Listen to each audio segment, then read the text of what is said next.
Hey everyone, welcome back. Ready for another deep dive? Absolutely. Always ready to jump into history. Today we're heading back to ancient Greece. Big names, big ideas, Aristotle and Alexander the Great. Quite the pair. A philosopher and a conqueror. You don't see that every day. Right. I mean, what did Aristotle teach this future world conqueror, and how did Alexander take those lessons and actually put them into practice? Well, we've got a whole bunch of sources on this. Historical accounts, philosophical writings. Should give us plenty to unpack. So let's start with the basics. Aristotle, as we know, was Alexander's tutor, right?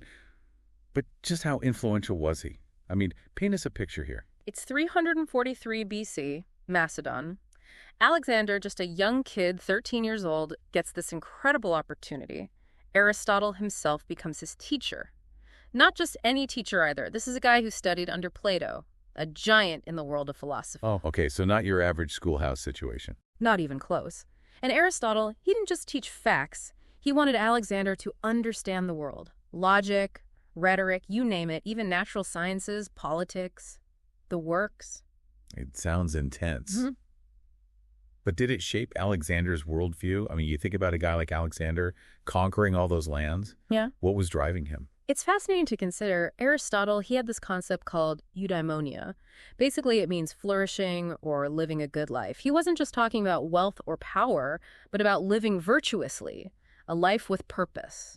Living with a purpose. Could that have been, part of what fueled Alexander? I mean, there's an idea that he could build a better world, even if his methods were a little extreme. You have to remember the historical context, right? But yeah, maybe that seed was planted there in those early lessons. It's not just about abstract concepts either. Aristotle really emphasized empirical observation. Go out, experience the world, gather information. So that hands-on approach might have influenced how Alexander later on, looked at military strategy, how to run a kingdom. Absolutely. He was applying that analytical mindset that Aristotle fostered. Okay, but let's talk about something a little more, epic. The Iliad. Ah, yes. Homer's masterpiece. Now, the story goes that Aristotle had Alexander practically memorize this whole epic poem. We're talking about the Trojan War, heroes, battles. Yeah. Pretty heavy stuff for a 13-year-old. It's definitely not your typical bedtime story. But for Alexander, this wasn't just entertainment. It was a guidebook, a manual for heroism and leadership. And some historians even think certain battles that Alexander fought, the tactics he used, they were right out of the Iliad. You're kidding. So a work of literature actually shaped military strategy. That's incredible. It makes you wonder about the power of stories, right? How they shape how we see the world, how we act. And in this case, maybe even how we conquer. Ugh. But okay, here's where things get interesting.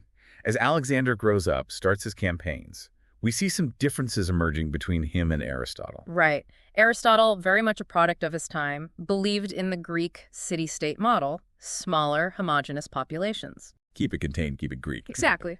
But Alexander, he had bigger ambitions. He wanted to build an empire, a vast multicultural one, stretching from Greece all the way to India. Talk about going beyond the classroom. I mean, Aristotle probably never imagined his student would do something so bold. He definitely challenged the status quo. And it wasn't just about the size of the empire, but how Alexander treated the people he conquered. Aristotle, like many Greeks, saw non-Greeks as barbarians. Right, the use versus them mentality. Yeah.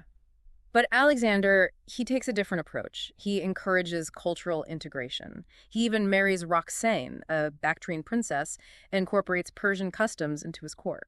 A pretty radical move for a Greek leader at that time. Right. So what do you think? Was this true cultural sensitivity on Alexander's part, or was it, a smart strategy to manage this massive empire? Tough to say for sure. Maybe a bit of both.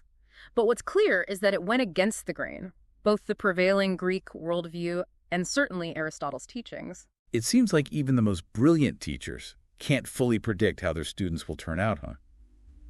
Alexander took that knowledge, that critical thinking from Aristotle, and then went his own way. And wow, what a way it was. I mean, think about it. Alexander's conquest led to the spread of Greek culture and ideas throughout a vast territory.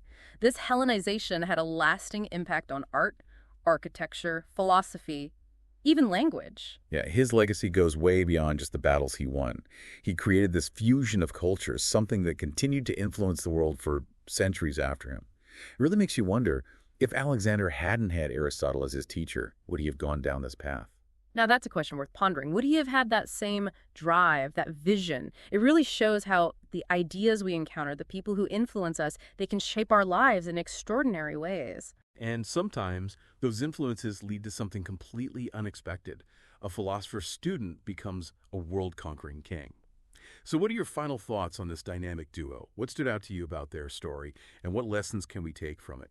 About how ideas and actions, they intertwine to create history. What about you, listeners? What are you taking away from this deep dive? Let us know.